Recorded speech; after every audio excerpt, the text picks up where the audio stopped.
Okay, so as you can see, I went through and gave you this. You saw here it's triple because 7 compared to 21 is roughly tripled. And you're going to need to continue through the rest of the lab. The whole goal here was to see what happens as you change the masses, what happened.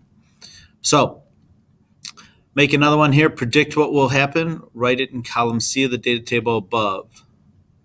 Okay, predict what would happen if you change M1 to a 20 kilogram. Will be more or less the same. Well, that's exactly what we did here, changing it, okay? So now here, change M1, what happened? Well, we already answered that, right? What's your prediction? Was it correct or not? Okay, how does F1 depend on here? So this is that if-then. Remember here, what did we do? We changed the masses. So I would expect to see here, if I, and then we've always used increase, decrease, or remain the same, the variable, then what will the impact be? So what did we record? We changed something, we recorded something. Those are the two parts of your if-then statement of your hypothesis. The next part we're going to do here is part 3, where instead of changing the masses, we're going to change the radius. Okay, so this one's a little easier. It goes quicker. We're going to change those. So I'll come over here and I want to set to 30 and 30 and 3. Well, this is already set to 3 meters, so I just need to move this up to 30. So this is our standard. We just arbitrarily pick these points so that that's the numbers we get. Again, my numbers might be a little bit different than yours.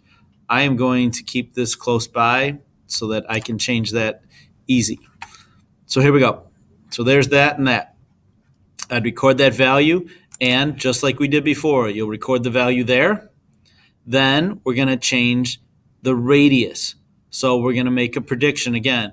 If I move them further apart, is the force of gravity going to increase, decrease, or remain the same? So make your prediction, then record the value. Remember, keep the exponents the same so that it will be easy to compare the values. So for this first one, look, we go from 3 to 4. So our value was 6.775. So if I move this to roughly 4 meters, and again, it's going to be a ballpark, I get 3.7.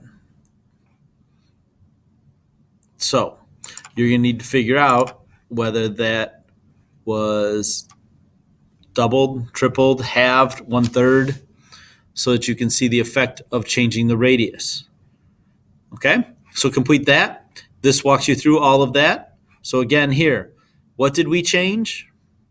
When we did this, what was our variable that we manipulated and what was the impact? Hint, hint, hint. All right, now this is algebra. For some reason, this was written out very step by step by step. What the question is determine what G is, meaning I want you to solve for G instead of f of G. So I want you to get G by itself. If you're not comfortable with that, probably remember cross, multiply, and divide. That's really all you have to do and get G by itself. These steps here is how you do it. So if you can rewrite the equation here, multiply both sides by r squared, divide both sides by m1, m2, you'll get it rearranged. Okay? Use that equation in step 3 of number 14, which is this one, to determine the value of G for trials 1 through 4 on table 3. Show your work below. So you have to go to table 3. All right? So table 3 is located right here. So here's your mass 1, here's your mass 2, here's your radius. Okay? So you've got your masses, your radius, and force of gravity, which will be in this one.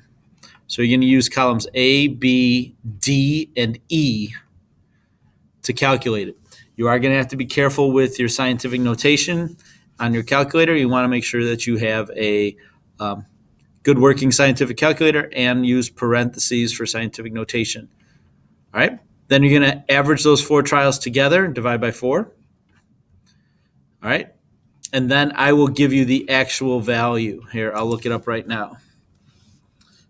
Universal gravitation constant. So that value is 6.67408 times 10 to the minus 11, and then it's meters cubed per kilogram second squared. which sounds like an awful unit, and it is. But that's done just to cancel out all the other units, so you end up with meters per second squared when you solve for f of g. So this is the answer you should be getting for these values. You should be getting 6.67. Are you going to get that? Probably not, but that's okay because we do 4 trials. You should be pretty close. By pretty close, I mean you should have something like times 10 to the minus 11, maybe minus 10 or 12, but you should be in this ballpark. If you don't get a negative 10 to the negative something that's close to 11, then you did something wrong and you need to come and see me. Okay?